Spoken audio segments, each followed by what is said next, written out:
हरिओम. भगवद्गीता बोध. योगदास श्री जयगणेश जोशी यांनी केलेले निरूपण. अध्याय 8. अक्षर ब्रह्मयोग. ओम श्री परमात्मने नमः. अथ अष्टमोऽध्यायः. जय योगेश्वर. परम आत्म्याला नमस्कार. अध्याय 8. श्लोक क्रमांक 22. पुरुषः सः परः पार्थ भक्त्या लभ्यः तु अनन्यया यस्य अंतस्थानि भूतानि येन सर्वम इदं ततम. पार्था, ज्यात सर्व भूतमात्र अंतर्भूत आहेत आणि ज्याने हे संपूर्ण विश्व आणि त्यातील वस्तुजगत व्यापलेले आहे, तो परमपुरुष केवळ अनन्य भक्तीने प्राप्त होण्यासारखा आहे. या विश्वाला त्यातील तमाम वस्तुजगतासह परमात्म्याने व्यापलेले आहे.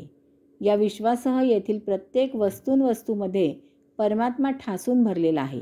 याचा अर्थ असा आहे की येथे एकमेव परमात्म्याचीच सत्ता आहे. या विश्वाची परमात्मा हीच एकमेव महत्तम सत्ता आहे.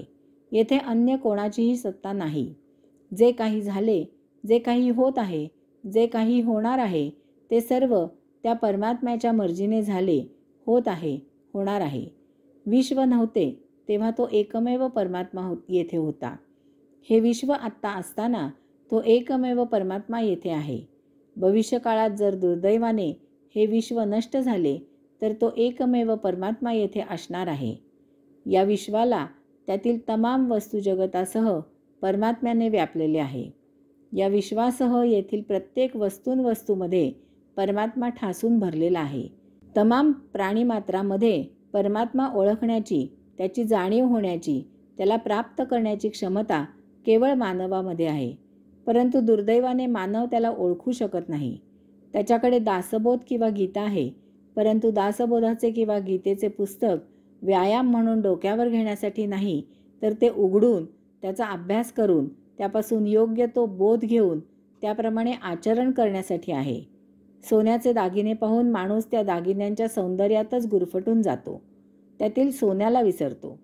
देह जीवित ठेवण्यासाठी आवश्यक ते भोग घेण्यासाठी भौतिक वस्तुजगत आहे. त्यांच्या भोगापवर्गतेत अडकण्यासाठी आणि त्यामुळे त्यातील आत्मतत्वाला विसरण्यासाठी नाही. मानवाचे हेच दुर्दैव आहे. त्याला येथील वस्तू दिसतात, त्यांचा तो उपभोगही घेतो, परंतु त्याला असा प्रश्न पडत नाही की ह्या वस्तू आल्या कोठून, यामागे कोणती शक्ती आहे, ही शक्ती आपल्याला त्या भोग्य वस्तू कशासाठी प्रदान करत आहे. या प्रश्नांचे उत्तर जर त्याने शोधले तर त्याला ते सापडेल, कारण ते जाणून घ्यायची बौद्धिक क्षमता केवळ मानवातच आहे. मानव योनी ही जीवाच्या उत्क्रांतीतील शेवटची योनी आहे. आता यापुढे आणखी जीवाची उत्क्रांती होणार नाही. दुसरे म्हणजे मानवाला इतर जीवांपेक्षा अनन्यसाधारण बुद्धी आहे. त्याच्या आणि इतर प्राणीमात्रांच्या बौद्धिक क्षमतेत जमीन आसमानाचे अंतर आहे. मानवी देहधारणेचा एकमेव उद्देश म्हणजे परमात्मा जाणून, प्राप्त करून, त्या मूळ स्रोतात विलीन होऊन जन्ममरणाचे वर्तुळ पूर्ण करणे हे होय. नरदेहाचा आत्ममिलन हा आणि हाच एकमेव उद्देश आहे. यासाठीच त्याला ही अनन्यसाधारण बुद्धिमत्ता दिलेली आहे. भगवंत श्री सांगत आहेत की परमात्मा केवळ अनन्यसाधारण भक्तीने प्राप्त होतो. भगवंत श्री भक्ताला त्यांच्याकडे योगधामी दाखल होण्याचा शाश्वत आणि सोपा मार्ग सांगत आहेत. येथे 2 गोष्टी आहेत. एक म्हणजे भक्ती मार्गाला पर्याय नाही. भगवंत श्रींना प्राप्त करण्याचे, आत्मज्ञान प्राप्त करण्याचे अनेक मार्ग आहेत. गीतेत स्वतः भगवंत श्रींनीच अनेक योगसाधना दिल्या आहेत, परंतु या सर्व निरनिराळ्या योगसाधनांमध्ये एकच एक समान धागा आहे आणि तो म्हणजे परमात्म्यावरील भक्ती. कोणतीही साधना परमात्म्यावर दृढ, अढळ, निस्सीम भक्ती असल्याशिवाय व्यर्थ आहे. आपण तांदूळाचे अनेकविध प्रकार करतो. भाताची पेज, गुरगुटीत भात, साधा भात, मसाले भात, खिचडी, साखर भात, नारळी भात, भाकरी, धिरडी, खीर इत्यादी.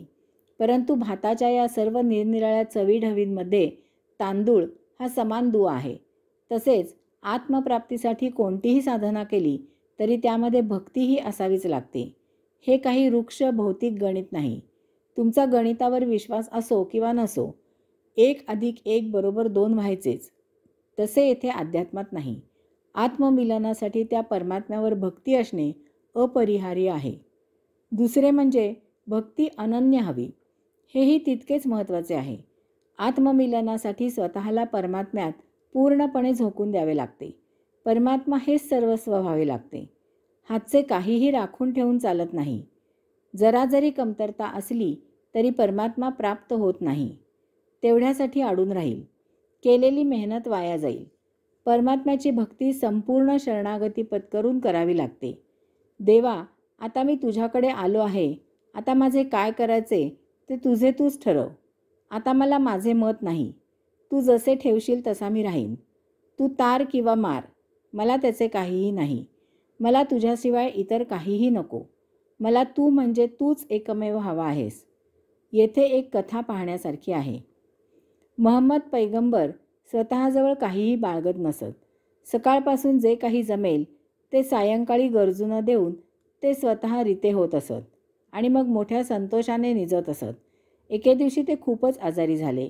हकीमाने सांगितले की आजची रात्र मोठी कठीण आहे. काही सांगता येत नाही. त्या रात्री 12 वाजता महम्मद पैगंबरांना अस्वस्थ वाटू लागले. ते सारखे कूस बदलत होते. त्यांच्या पत्नीने त्यांना विचारले, आपण असे अस्वस्थ का होत आहात? त्यावर ते म्हणाले, तू आज सायंकाळी काहीतरी साचवून ठेवले आहेस. हे ऐकून त्यांची पत्नी चकित झाली. तिने कबूल केले की आपण आजारी आहात.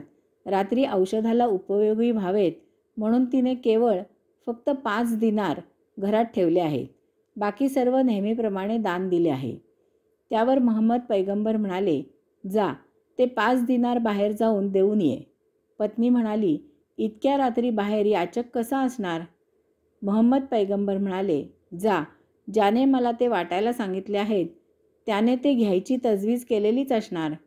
पत्नी घराबाहेर गेली तर खरोखरच कोपऱ्यावर एक भिकारी उभा होता. तिला त्याचे मोठे नवल वाटले. तिने ते 5 दिनार त्या भिकाऱ्याला दिले आणि ती घरात आली. तिने बाहेर घडलेला प्रकार महम्मद पैगंबरांना सांगितला. महम्मद पैगंबरांनी स्मितहास्य केले. मोठ्या संतोषाने त्यांनी चादर ओढली आणि त्यांनी येथील वास्तव्य संपवले. हरिओम.